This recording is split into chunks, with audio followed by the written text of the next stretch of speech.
this video, we were learning about the tissues. In the previous video, we have learned about the plant tissue, and in this, we are going to read about the animal tissues. Animal tissues. When we breathe, we can actually feel the movement of our chest. How do these body parts move?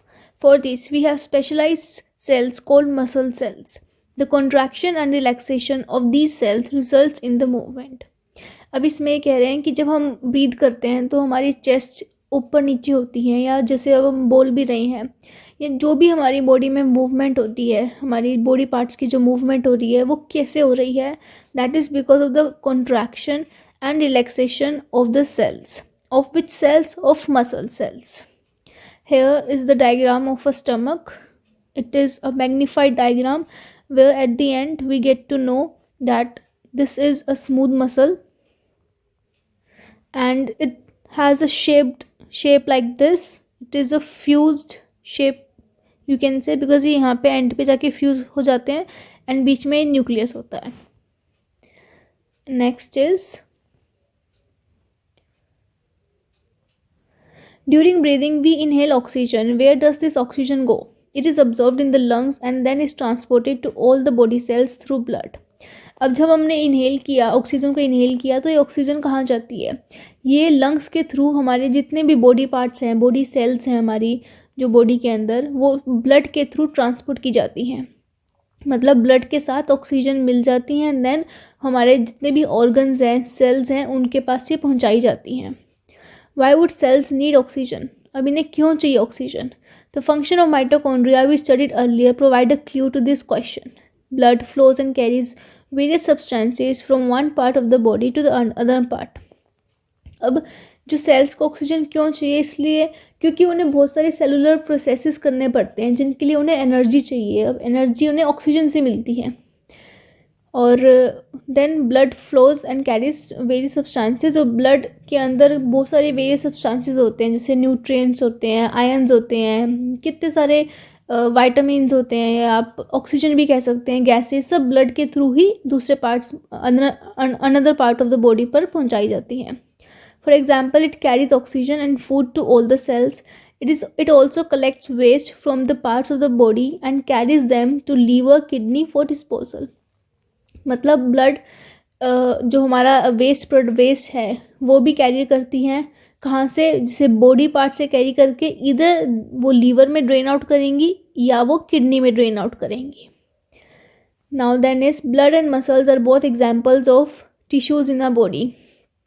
अब ये एक बहुत अच्छा question है कि जो blood है और मसल्स हैं ये भी हमारी बॉडी में एक टिश्यू की तरह ही हैं. अब बच्चे यहाँ पे कन्फ्यूज हो जाते हैं कि how can blood be a tissue, क्योंकि उनके माइंड में एक इमेज होती है कि टिश्यू मतलब कुछ सॉलिड चीज़ होगी, but this is not the way. Blood is, ये एक कनेक्टिव टिश्यू का टाइप है. अभी हम आगे चैप्टर में पढ़ेंगे. On the basis of the function they perform we can think of different types of animal tissue such as epithelial tissue, connective tissue, muscular tissue and nervous tissue. ये देखो यहाँ पे इन्होंने जो हमारे ह्यूमन में या एक एनिमल टिश्यू में, एनिमल सेल में जो डिफरेंट टाइप ऑफ टिश्यूज़ हैं उसको डिवाइड कर रखा है. किसमें?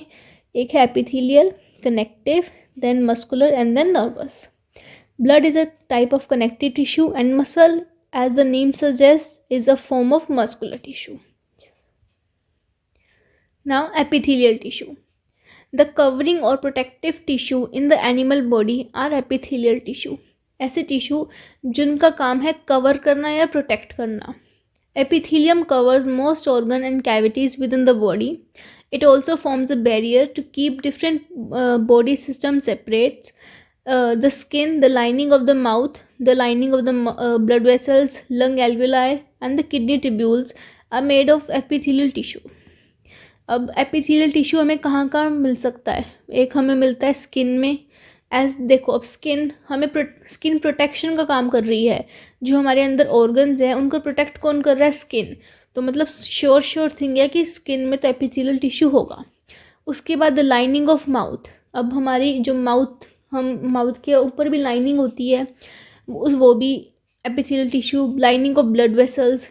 ये जितनी भी जो, जैसे अब हमारी, जैसे ये एक ब्लड वेसल है, अब ये जो ऊपर है कवर, ये कनेक्ट, इसका एपिथेलियल टिश्यू का ही होगा, इसके अंदर आप ब्लड फ्लो कर रहे हो, ऊपर से तो इसको प्रोटेक्ट ही कर रखा है ना इसने। Then you have lung alveoli, lungs में, एल्वेलाइज में, किडनी ट्यूब्यूल्स में, ये एक इम्पोर्टेंट है, किडनी ट्यूब्यूल्स में होती हैं। Then epithelial tissues epithelial tissue cells are tightly packed and form a continuous sheath। इनकी जो करेक्टरिस्टिक फीचर वो ये होती हैं कि ये जो इनके टिश्यू होते हैं ये टाइटली पैक्ड होते हैं और एक कंटिन्यूस शीट में प्रेजेंट होते हैं। ये मतलब इनमें गैप्स प्रेजेंट नहीं होते। They have only a small amount of cementing material between them and almost no intercellular space. देखो, नो गैप्स, नो गैप्स। इनमें जैसे ये सेल्स प्रेजेंट है, इनके बीच में ना बहुत ही थोड़े थोड़े अमाउंट में सीमेंटिंग मटेरियल प्रेजेंट होता है जो कि इनको टाइटली पैक्ड करके रखता है, और इनमें नो इंटरसेलुलर स्पेस मतलब नो गैप्स होते हैं। ऑब्वियसली एनीथिंग एंटरिंग और living the body must cross at least one layer of epithelium. अब कोई भी चीज़ हमारी बॉडी में, चाहे उसे एंटर करना हो चाहे एग्जिट करना हो, उसे एक लेयर ऑफ एपिथेलियम से क्रॉस करना ही पड़ेगा। As a result, the permeability of the cell of various epithelia play an important role in regulating the exchange of materials between the body and the external environment and also between different parts of the body। So यहाँ पे दूसरा function इन्होंने दिया है epithelium का। First function क्या था epithelium का कि it provides protection and covering, ठीक है। Second is it plays an important role in regulating the exchange of materials. मतलब कि ये बॉडी में जो चीज़ आ रही है या जो चीज़ बाहर जा रही है उसका भी एक मतलब उसको भी रेगुलेट कर रहा है कि क्या चीज़ बाहर आ रही है, क्या चीज़ अंदर जा रही है, उसका एक it keeps on checking it. Regardless of the type, all epithelium is usually separated from the underlying tissue by an extracellular fibrous basement membrane। अब रिगार्डलेस इसके टाइप को छोड़ के अगर हम बात करें तो एपिथेलियम टिश्यू में ऐसा एक बेसमेंट मेम्ब्रेन भी प्रेजेंट हो सकती है उसको सेपरेट करने के लिए, और वो फाइब्रस नेचर की होती है। Different epithelia showing differing structure that correlate with their unique functions. For example, in cell lining, blood vessels or lung alveoli, where transportation of substance occur through a selectively permeable surface। अब जो देखो हमारे lung alveoli में भी transportation चाहिए gases का, और blood vessels में भी ट्रांसपोर्टेशन चाहिए। तो ऐसे टाइप के लिए कैसा एपिथेलिया यूज़ होता है? There is a simple flat kind of epithelium. This is called simple squamous epithelium। अब इन्होंने आगे एपिथेलियम के भी कुछ टाइप्स डिफाइन कर रखे हैं, किस बेसिस पे कि वो कैसा काम कर रहे हैं। जैसे कि अब जो हमारे एल्वेलाइज थे, लंग एल्वेलाई या फिर हमारा जो ये ब्लड वेसल्स है, इनका काम है ट्रांसपोर्टेशन का, ठीक है, और ये सिलेक्टिवली परमिएबल होते हैं। तो इनके लिए बहुत ही सिंपल बेसिक फ्लैट एकदम ऐसा, ये देखो ये डायग्राम दे रखा है स्क्वेमस का, कि वैसा एपिथेलियम यूज़ किया जाता है और इसको कहते हैं सिंपल स्क्वेमस एपिथेलियम। यहाँ पे देखो squama means scale, wait a minute, okay. So यहाँ पे उन्होंने बोला squama means scale of skin, मतलब ये स्किन की स्केल को बता रहे हैं। ये देखो ये फ्लैट लाइक सेल्स है ना, ये बीच में न्यूक्लियस है और ये एक ही लेयर है, ऐसा नहीं कि ऐसी बहुत सारी हैं, नो, ये एक ही है। Simple squamous epithelial cells are extremely thin and flat and form a delicate lining. ये बहुत डेलिकेट होती हैं, बहुत पतली होती हैं और फ्लैट होती हैं। The oesophagus and the lining of the mouth are also covered with squamous epithelium.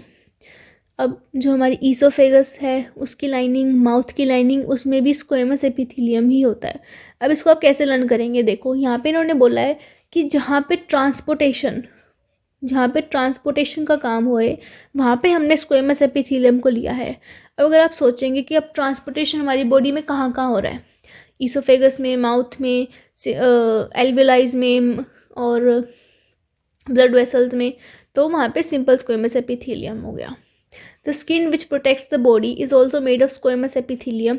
जो हमारी स्किन है वो भी एक सिंपल स्क्वेमस एपिथेलियम है। Skin epithelial cells are arranged in many layers to prevent wear and tear. अब skin क्योंकि उसे आउटर इन्वायरमेंट से भी डील करना है, इसलिए उसके ऊपर मेनी लेयर्स प्रेजेंट होती है। Since they are arranged in a pattern of layers, the epithelium is called stratified squamous epithelium. तो सिंस उनको एक पर्टिकुलर पैटर्न में अरेंज किया जाता है, इसलिए उसको स्ट्रेटिफाइड स्क्वेमस एपिथेलियम कहते हैं. ये देखो, दिस इज द डायग्राम. ये बहुत एक बेसिक हमने नीचे का लिया था, उसके ऊपर हमने मैनी लेयर्स, ये है मैनी लेयर्स, और फिर इन मैनी लेयर्स को हमने कह दिया स्ट्रेटिफाइड स्क्वेमस एपिथेलियम, जो कि प्रेजेंट होता है स्किन में.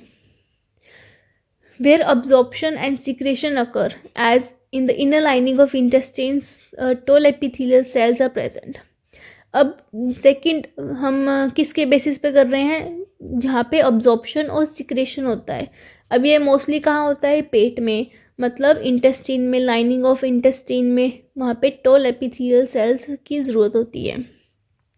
The columnar meaning pillar like epithelium facilitates movement across the epithelial barrier.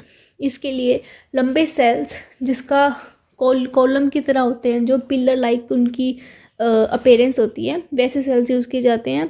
In the respiratory tract the columnar epithelial cells also has cilia which are hair like projections on the outer surface of epithelial cells. देखो, suppose ये एक आपके columnar sales हैं और इनके ऊपर ऐसे अगर मैं सीलिया भी प्रेजेंट कर दूँ, तो this cilia is a hair like structure present on the columnar cells, और ये रेस्पिरेटरी ट्रैक में प्रेजेंट होते हैं. क्यों होते हैं, because of the better surface area and for better movement. This cilia can move and the movement pushes the mucus forward to clear it.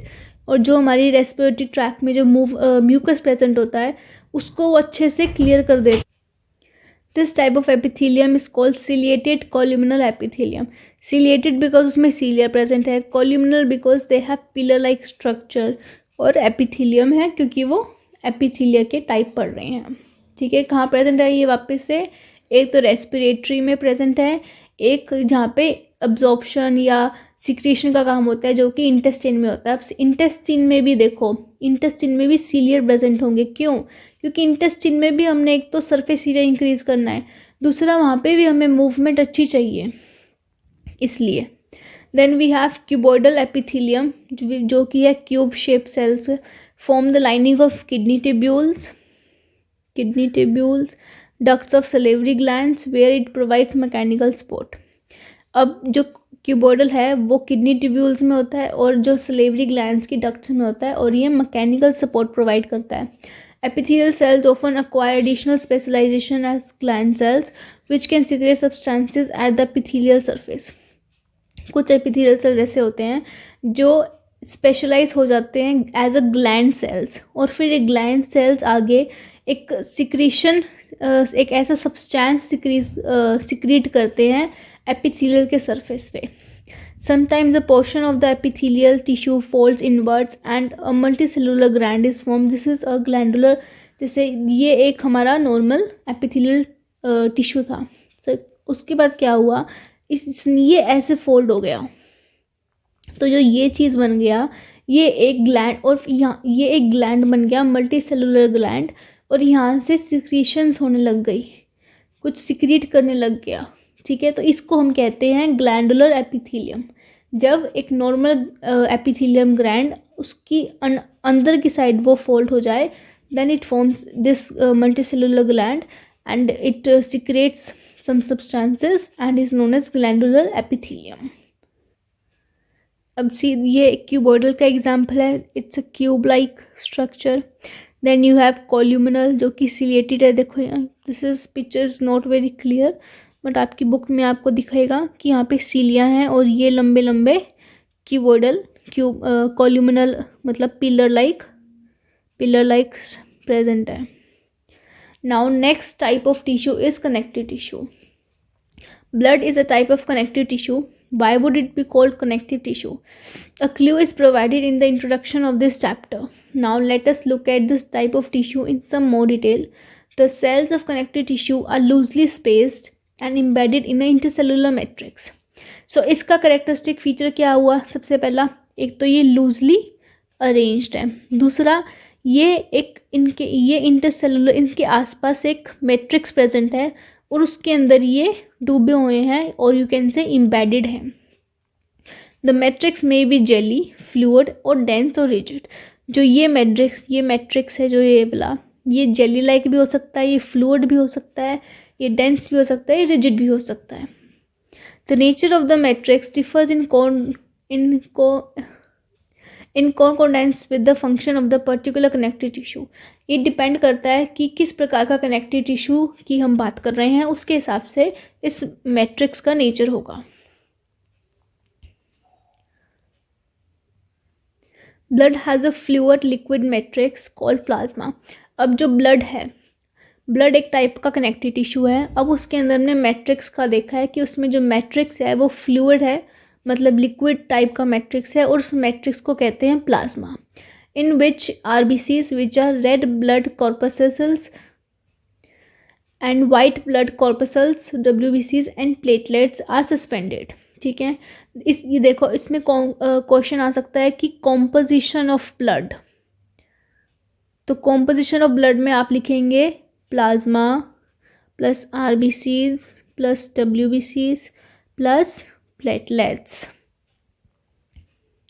The plasma contains protein, salts and hormones. Plus अब plasma के अंदर अपने आप ही protein, salts, hormones आ चुके हैं। Blood flows and transport gases, digestive food, hormones and waste material to different part of the body. अब ब्लड का काम क्या है, हमने ऊपर पढ़ा था कि ब्लड एक तो गैसेस को ट्रांसपोर्ट करता है, एक जो हमारा फूड है वो भी एसिमिलेशन प्रोसेस, डाइजेशन में हमने पढ़ा था, उसके थ्रू ट्रांसपोर्ट होता है। दूसरा जो हॉर्मोन्स हैं वो भी ब्लड के अंदर सीक्रेट होते हैं। जो हमारा वेस्ट मटेरियल है वो भी ब्लड के थ्रू ही लीवर और किडनी के पास जाके ड्रेन आउट होता है। तो ये सब काम, ये सब ब्लड करता है। और ब्लड एक कनेक्टिव टिश्यू है जिसका मैट्रिक्स प्लाज्मा है और वो लिक्विड टाइप का है। Then the another type of connective tissue, this is blood is one. Then another type of connective tissue is bone. Bone is another example of connective tissue. It forms a framework that supports the body. अब as we all know, जो हमारी body का skeleton है that is made up of 206 bones, and वही हमारा जो body का एक फ्रेमवर्क प्रोवाइड करता है, सपोर्ट प्रोवाइड करता है। It also anchors the muscles and supports the main organ of the body. ऐसा नहीं कि ये सिर्फ हमारा एक मेन फ्रेमवर्क ही प्रोवाइड कर रहा है, हमारे ऑर्गन्स को, हमारे अंदर जो मसल्स हैं उनको भी एक अच्छा सपोर्ट प्रोवाइड कर रहा है। It is a strong and non flexible tissue. Strong है, नॉन फ्लेक्सिबल है। हमें पता है बोन्स कैसी होती हैं। What would be the advantage of these properties for bone function? Bone cells are embedded in a hard matrix that is composed of calcium and phosphorus compounds. अब जैसे जो ब्लड का मैट्रिक्स था वो तो फ्लूइड था, लिक्विड था, लेकिन जो यहाँ पे बोन का मैट्रिक्स है वो है हार्ड मैट्रिक्स है। और वो किससे बना है? वो बना है कैल्शियम से और फॉस्फोरस के कंपाउंड से। ठीक है, next is two bones can be connected to each other by another type of connective tissue called ligament. देखो, this is an important thing कि दो bones एक दूसरे से कनेक्ट होती हैं एक कनेक्टिव टिश्यू से, जिसको हम कहते हैं ligament. The tissue is very elastic, it has considerable strength. ये वाला टिश्यू बहुत इलास्टिक होता है और इसमें बहुत अच्छी स्ट्रेंथ होती है। Ligaments contain very little matrix and connect bones with bones के साथ बोन्स को कनेक्ट करता है। Next is tendons, connect muscles to bones and another type of connective tissue. Tendons are fibrous, ये फाइब्रस होते हैं और इनमें भी ग्रेट स्ट्रेंथ और इनमें लिमिटेड फ्लेक्सिबिलिटी होती है, जबकि यहाँ पे they are very elastic but in this they are limited flexibility. अब इसको आप कैसे लर्न करेंगे? देखो, बोन प्लस बोन क्या था? लिगामेंट। ठीक है, अब इसको लिखो आप ऐसे, लिगामेंट। ओके, ना देखो 1 2 3 4, बोन में 4 अल्फ़ाबेट्स हैं, यहाँ पे भी 4 हैं। लिगामेंट में कितने हैं? 8। 1 2 3 4, 1 2 3 4, सो 4 + 4 will give you 8 and bone plus bone will give you ligament. Okay, and for tendon, bone plus muscles will give you tendons. ठीक है, तो अगर आपको bone plus bone ligament learn हो गया, मतलब बोन में भी 4 थे और हमने उसमें एक और बोन जोड़ दी, तो 4 और 4 8 हो गए, और लिगामेंट में भी 8 अल्फ़ाबेट्स हैं, तो उसको आप ऐसे लर्न कर सकते हैं. Also and another thing, ligaments are elastic, जबकि tendons are limited flexibility, limited. Okay. Now another type of connective tissue, cartilage, has widely spaced cell. ठीक है, अब एक और टाइप का कनेक्टिव टिश्यू है जिसको कहते हैं कार्टिलेज, और ये बहुत ही वाइडली स्पेस्ड है, लूजली पैक्ड है. The solid matrix is compose of proteins and sugar. इसका जो मैट्रिक्स है वो प्रोटीन और शुगर से कंपोज किया गया है. Cartilage smoothens bone surfaces at joints and is also present in the nose, ear, trachea and larynx. अब जो आपकी नोज़ की टिप है या फिर आपका जो ईयर पिन्ना है, वो वहाँ पे कोई बोन प्रेजेंट नहीं है, वो सब कार्टिलेज टिश्यू हैं. आप हाथ लगे देखो, जो आपका ईयर पिन्ना है फोल्ड हो जाता है. ईयर पिन्ना समझ गए? ईयर पिन्ना मतलब जैसे this is your ear lobe, जहाँ पे आप ईयरिंग्स पहनते हो, जो ये चीज़ होती है इसको ईयर पिन्ना कहते हैं. जो ये ईयर पिन्ना है या आपकी नोज़ की जो टिप है, ये सब कार्टिलेज से बनी होती है. ट्रेकिया में भी कार्टिलेज होता है, लेरिंग्स में भी. और ये जहाँ पे बोन से बोन कनेक्ट होती हैं, उन सरफेस को स्मूथ करता है, उन जॉइंट्स को स्मूदन कर देता है. और इसका जो मैट्रिक्स है वो प्रोटीन और शुगर से बना है. We can fold the cartilage of the ear but we can not bend the bones in our arms. We know कि जो अभी मैंने आपको बताया कि जो हमारा ईयर पिन है हम उसको फोल्ड कर सकते हैं, लेकिन जो हमारी बोन्स हैं हम उन्हें नहीं कर सकते वैसा. Think of how the two tissues are different. इसमें यही डिफरेंस है. Next is areolar connective tissue is found between the skin and muscles, around blood vessels, nerves and in the bone marrow. जो एडियोलर कनेक्टिव टिश्यू है वो skin और muscles के बीच में मिलता है, ब्लड वेसल्स के अराउंड मिलता है, नर्व्स में, बोन मैरो में. It फिल्स the space inside the organs, supports internal organs and helps in repair of tissue.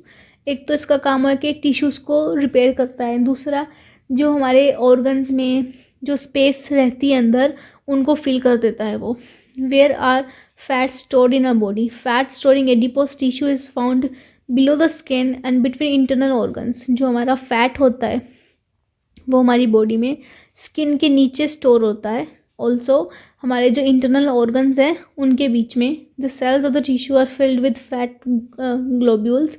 और जो सेल्स होते हैं इस टिश्यू के, उसके अंदर फैट ग्लोब्यूल्स, जैसे देखो इन्होंने यहाँ पे ये एडिपोसाइट का एग्जांपल दे रखा है. ये देखो ये फैट ड्रॉपलेट है, तो ऐसा एक फैट की ड्रॉपलेट के फॉर्म में वो हमारी स्किन के नीचे स्टोर होते हैं. The storage of fat also let it act as insulator. ये क्वेश्चन बन सकता है कि जो फैट की स्टोरेज है वो एज अ इंसुलेटर भी एक्ट करता है. Okay, now we are going to look at this diagram. So पहला डायग्राम आपको दिया हुआ है टाइप्स ऑफ ब्लड का. ओके, सो देखो ये टाइप ऑफ ब्लड दे रखे हैं. ओके, देखो डिफरेंट ये आरबीसीज के टाइप, सॉरी डब्ल्यूबीसीज के टाइप दे रखे हैं. डब्ल्यूबीसीज हमारे पास 5 प्रकार की होती हैं. एक है lymphocyte, monocyte, neutrophil, eosinophil and basophil.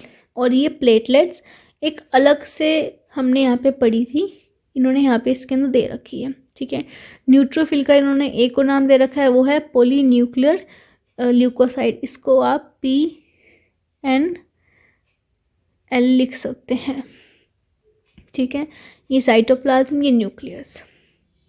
Next इन्होंने डायग्राम दे रखा है बोन का, जो कि देखो बोन्स का क्या दे रखा है इन्होंने, हैवर्सियन कनाल दे रखी है. आपके लेवल पे भी नहीं आएंगे, आप सिर्फ डायग्राम देखो.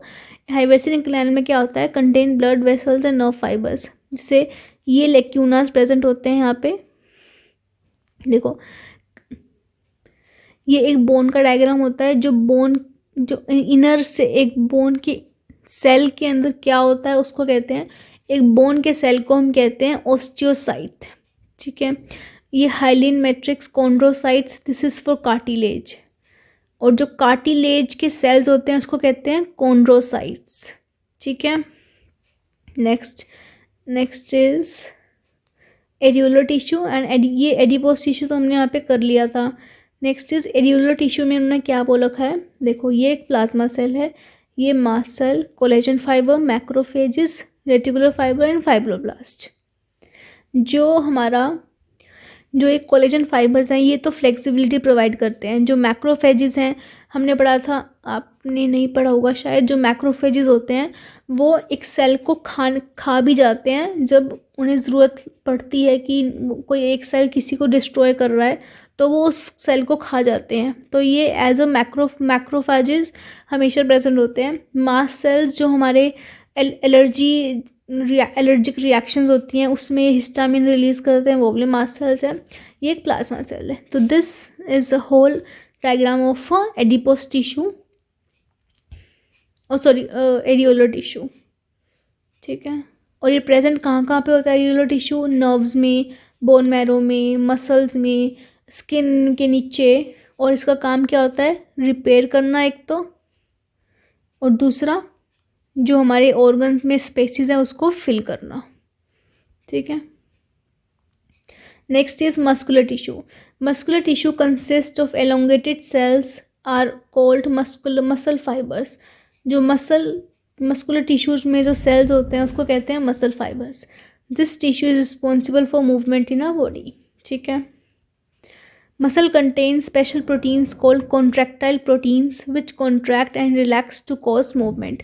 जो मसल में प्रोटीन होता है उसको कॉन्ट्रैक्टाइल प्रोटीन कहते हैं, एक स्पेशल प्रोटीन, और यही कॉज करता है। This is because of this protein we are able to contract and relax our muscles and due to that it causes the movement. इन्होंने यहाँ पे डायग्राम दे रखा है, ये पहला डायग्राम है दे रखा है, okay. We can move some muscles by conscious will. Muscles present in our limbs move when we want them and stop when we decide to. अब कुछ ऐसे चीज़ें होती हैं, कुछ ऐसी मसल्स हैं जो हम अपनी मर्ज़ी से हिला सकते हैं, अपनी मर्ज़ी से उन्हें रोक सकते हैं। जैसे हम अपनी मर्ज़ी से अपना पैर हिला सकते हैं और फिर उसे रोक भी सकते हैं, तो वो हमारे विल में है। तो जो चीज़ें हमारी विल में हैं उसको हम कहते हैं वॉलेंट्री मसल्स। हम खुद से वॉलेंटियर कर रहे हैं उस चीज़ के लिए, इसलिए वो हो गई वॉलेंट्री मसल्स। फिर कुछ मसल्स ऐसी होती हैं, फिर these muscles are also called, और ऐसी मसल्स को स्केलेटल मसल्स भी कहते हैं। क्यों? क्योंकि वो मोस्टली बोन से, बोन्स मतलब स्केलेटन से अटैच्ड होती हैं। क्यों? क्योंकि वो बॉडी की मूवमेंट में हेल्प करती हैं। Under the microscope these muscles show alternate light and dark bands और स्टायरेशंस व्हेन स्ट्रेन्ड प्रॉपरली। अगर हम इसको माइक्रोस्कोप के नीचे देखें इन मसल्स को, तो इनमें डार्क, जैसे डार्क ये हो गया, ये लाइट, फिर डार्क, फिर लाइट, ऐसे स्ट्राइएशंस में, ऐसे पैटर्न में ये प्रेजेंट होती हैं, इसलिए इसको हम स्ट्राइएटेड मसल्स भी कह देते हैं। The cells of the tissue are long. इसके जो टिश्यू के सेल्स होते हैं लॉन्ग होते हैं, उसको क्या कहते हैं हम? मसल फाइबर, ठीक है। लॉन्ग होते हैं, सिलेंड्रिकल होते हैं, लंबे, अनब्रांच्ड, ब्रांचेस नहीं होती, और मल्टी न्यूक्लिएट। उनमें बहुत सारे, जैसे 1 2 3 यहाँ पे 4 5 दिखा रखे न्यूक्लियस, मल्टी न्यूक्लिएट होते हैं। तो अभी हमने यहाँ पढ़ा। अब जो ये मसल है, ये मसल एक तो है वॉलेंट्री, मतलब हम इसे खुद से अपनी मर्जी से रोक सकते हैं या स्टार्ट कर सकते हैं।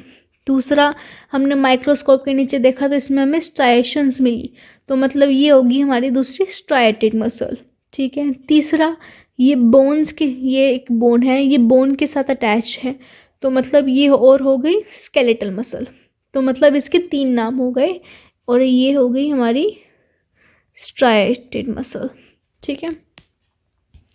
The movement of food in the alimentary canal और the contraction and relaxation of blood vessels are involuntary movement. अब जो हमारी एलिमेंट्री कैनाल में मूवमेंट हो रही है, या हमारी जो ब्लड वेसल्स हैं, हमारी आर्टरी है, वेन्स है, इनमें जो मूवमेंट हो रही है वो हमारी तो विल में नहीं है, हमारी मर्जी से नहीं हो रही, तो वो इनवॉलेंट्री होती है। We can not really start them और stop them by simply wanting to do so. Smooth muscles और involuntary muscles control such movements. ऐसी मसल्स को जो हमारे विल में नहीं होती उनको कहते हैं हम स्मूथ मसल्स। अभी अगर आपको ये याद होगा तो हमने ऊपर स्टार्टिंग में स्टमक का डायग्राम देखा था, तो स्टमक के डायग्राम में उन्होंने हमें बताया था वहाँ पे स्मूथ मसल्स प्रेजेंट है। अब स्टमक के अंदर स्मूथ मसल्स ही प्रेजेंट होंगी, क्योंकि अब जो इंटेस्टाइन में कैसे काम हो रहा है वो हमारी इच्छा के अनुसार तो हो नहीं रहा, कि हम जब चाहें बोलें कि हाँ भाई अब काम स्टार्ट करो, नहीं वैसे तो नहीं हो रहा, वो इनवॉलेंट्री है, इसलिए वहाँ पे स्मूथ मसल्स प्रेजेंट थी। और वो कैसी कैसी शेप में प्रेजेंट थी, वो देखो वो ऐसी शेप में प्रेजेंट थी। अब मैंने वहाँ पे डायग्राम भी बनाया था ना, इस शेप को कहते हैं हम स्पिंडल शेप। ये देखो यहाँ पे लिखा हुआ है। देर also found in the iris of I. Eyes में जो हमारे आइरिस होता है, आइरिस जो कलर प्रोवाइड करता है हमारी आई को, प्रोवाइड कलर, ठीक है। In uterus, in ureters and in the bronchi of the lungs. Ureter में प्रेजेंट होता है। यूरिटर जैसे ये हमारा यूरिनरी ब्लैडर है, ये जो यूरिटर्स आते हैं, ठीक है, ये जो किडनी से दो यूरिटर्स आते हैं उनको, उसको कहते हैं ये, इनमें प्रेजेंट होता है, आईज में प्रेजेंट होता है, और जो हमारे ब्रोंकाई है लंग्स की, उनमें प्रेजेंट होता है। अब जो यहाँ पे काम हो रहा है, या लंग्स में काम हो रहा है, या जो आईज में हमारा काम हो रहा है, वो हमारी विल में थोड़ी ना है, इसलिए वहाँ पे स्मूथ मसल्स हैं। इनकी जो शेप है वो लॉन्ग है, लंबी है, और पॉइंटेड एंड है, तिखे एंड है। इसको इस ऐसी शेप को जो लंबी होती है और जो एंड में तिखी होती है, उसको हम स्पिंडल शेप कहते हैं। इनमें एक ही न्यूक्लियस होता है, और इनको अनस्ट्राइटेड है ये, क्योंकि इनमें स्ट्राइशंस प्रेजेंट नहीं होती जैसा कि इनमें थी। तो इसके दो नाम हो गए, एक नाम तो हो गया स्मूथ मसल, एक नाम हो गया इनवॉलेंट्री क्योंकि हमारे बस में नहीं है, तीसरा नाम हो गया अनस्ट्राइटेड, ठीक है। Now the muscles of the heart show rhythmic contraction and relaxation through out life. जो हमारे हार्ट की मसल्स हैं वो थ्रू आउट आवर लाइफ वो कॉन्ट्रैक्शन करती रहती हैं, और वो हमारे कंट्रोल में नहीं होती ऑब्वियसली, तो वो इनवॉलेंट्री है। और उन मसल्स को कार्डियक मसल्स कहते हैं। As the name suggest, cardia is always related to some heart thing, so that muscle is known as cardiac muscle. और the heart muscles are cylindrical, लंबे होते हैं, cylindrical, branched and uninucleated। इसकी जो main खास बात है वो यही है कि जो हार्ट मसल्स हैं उनमें ब्रांचेस प्रेजेंट होती हैं। हमने ऊपर देखा था, ऊपर सबसे पहले हमने जो मसल देखी थी स्केलेटल मसल, जो कि हमारी कंट्रोल में थी, वॉलेंट्री थी, उसमें ब्रांच प्रेजेंट नहीं थी, ठीक है। इसमें भी हमने देखा, इसमें भी कोई ब्रांच प्रेजेंट नहीं है, बट कार्डियक में हमें ब्रांचेस देखने को मिली, ठीक है। Next is nervous tissue. All cells possess the ability to respond to stimuli. अब हमारे जितने भी सेल्स हैं उन सब के पास एक एबिलिटी होती है कि जो भी हमारे बाहर से एक्सटर्नल स्टिमुलाई मिलती है उसको रिस्पॉन्ड करे वो। However cells of the tissue however cells of the nervous tissue are highly specialized for being stimulated and then transmitting the stimulus very rapidly from one place to another within the body। अब जो nervous tissue के जो cells होते हैं वो highly trend होते हैं इस चीज़ के लिए ही कि जैसे सपोज ये एक सेल है, कोई बाहर से स्टिमुलाई आई तो ये हाईली ट्रेंड है उस स्टिमुलाई को आगे बॉडी पार्ट तक पहुंचाने के लिए। जैसे सपोज मैंने किसी गर्म चीज़ पे हाथ रखा तो एकदम से मैंने हटा लिया, तो वो जो मैंने रखा और हटाया वो कैसे हुआ, वो because of these muscles only. ये नर्वस टिश्यू की जो सेल्स हैं सिर्फ इन्हीं की वजह से ऐसा हुआ है। The brain, spinal cord and nerves are all compose the nervous tissue. और नर्वस टिश्यू के पार्ट्स हैं, एक तो ब्रेन, स्पाइनल कॉर्ड और जो नर्व्स, ठीक है। As a name suggest, nervous से देखो आप क्या चीज़ कनेक्ट कर सकते हो आप, नर्व्स किससे कनेक्ट होती है, ब्रेन से कौन चीज़ कनेक्ट होता है, spinal cord. The cells of the tissue are called nerve cells और neurons. A neuron consist of a cell body with a nucleus and a cytoplasm. अब ये एक अपने आप में एक अच्छा क्वेश्चन है न्यूरॉन के ऊपर, इस पे आपको 5 मार्क्स का क्वेश्चन आ सकता है। Right a short note on neuron, उसमें आपको डायग्राम वगैरह सब एक्सप्लेन करना पड़ेगा और बताना पड़ेगा कि उसके अंदर एक सेल बॉडी होती है जिसके अंदर न्यूक्लियस होता है, साइटोप्लाज्म होता है, और उसके थ्रू ऐसे लंबी लंबी हेयर लाइक ब्रांचेस निकलती है जिसको हम डेंड्राइट्स कहते हैं, ठीक है। ये हमारी सेल बॉडी है, इसके अंदर ये साइटोप्लाज्म है, मैं लिख देती हूँ साइटोप्लाज्म, ये न्यूक्लियस है, और इस सेल बॉडी से ही लंबे लंबे हेयर लाइक प्रोजेक्शंस निकलते हैं जिसको डेंड्राइट्स कहते हैं, ठीक है। Usually each neuron has a single long part called axon.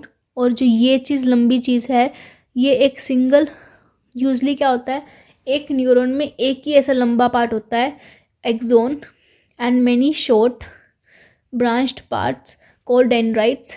ये देखो डेंड्राइट्स होते हैं। And individual nerve cell may be up to a metre long. इनकी जो लेंथ होती है it can lead to a metre, मतलब 1 मीटर लंबे हो सकते हैं ये। Many nerve fibres bound together by connective tissue make up a nerve. बहुत सारे नर्व्स फाइबर एक साथ कनेक्टिव टिश्यू से जब कनेक्ट करते हैं तो एक नर्व बनाते हैं वो। The signal that passes along the nerve fibre is called nerve impulse. जो सिग्नल उस फाइबर के थ्रू पास किया जाता है उसको नर्व इम्पल्स कहते हैं। Nerve impulse allow us to move our muscles when we want to. नर्व इम्पल्स ही हमें एक इंडिकेशन देता है कि हाँ तुम अपना हाथ हटा लो, तुम्हारा हाथ जल रहा है वहाँ पे। The functional combination of nerve and muscles tissue is fundamental to most animals. जो हमारा स्टिमुलस वाला काम करता है कि हमने गर्म पानी पे हाथ लगाया और हमने एकदम से हाथ हटा लिया, तो ये किसका काम है? एक तो हमारी मसल का काम है। क्यों? क्योंकि मसल कॉन्ट्रैक्ट रिलैक्स हुई तभी हमने हाथ अपना आगे पीछे किया। और मसल कॉन्ट्रैक्ट रिलैक्स क्यों हुई? क्योंकि हमारे ब्रेन को मैसेज मिला कि तुम्हारा हाथ उससे जल रहा है तो उसको तुम हटाओ। तो वो मैसेज किसने दिया? वो मैसेज दिया नर्व्स ने। तो इनका it is a combination of nerve and muscles जो कि एक फंडामेंटल टिश्यू को बनाता है और इस प्रोसेस को, इस स्टिमुलेशन को आगे बढ़ाता है। The combination enables animal to move rapidly and to response stimuli. ये कॉम्बिनेशन ही हेल्प करता है एक स्टिमुलाई को जल्दी से जल्दी रिस्पॉन्स देने के लिए। ये लास्ट में इस पे सेल्स में नर्व एंडिंग्स हैं और जो अगला सेल है वो अगला सेल वापस से ऐसे ही बनने लग जाता है। ये देखो ये ऐसे बनने लग जाता है। और जो ये डेंड्राइट्स हैं, ये डेंड्राइट्स और ये नर्व एंडिंग्स के बीच में आगे फिर कम्युनिकेशन होता है। Okay, now name the tissue responsible for movement in a body. अब ऐसा टिश्यू बताओ जो हमारी बॉडी में मूवमेंट का रीज़न है। वो है मस्कुलर टिश्यू। ठीक है। What does a neuron look like? एक न्यूरॉन कैसा दिखता है? तो उसमें आप बता दोगे, इसमें आप ये सारा एक्सप्लेन कर दोगे कि ऐसा लंबा एक स्ट्रक्चर है जिसमें डेंड्राइट्स हैं, सेल बॉडी है, ये सब। Give 3 features of cardiac muscle. Cardiac muscle के 3 फीचर।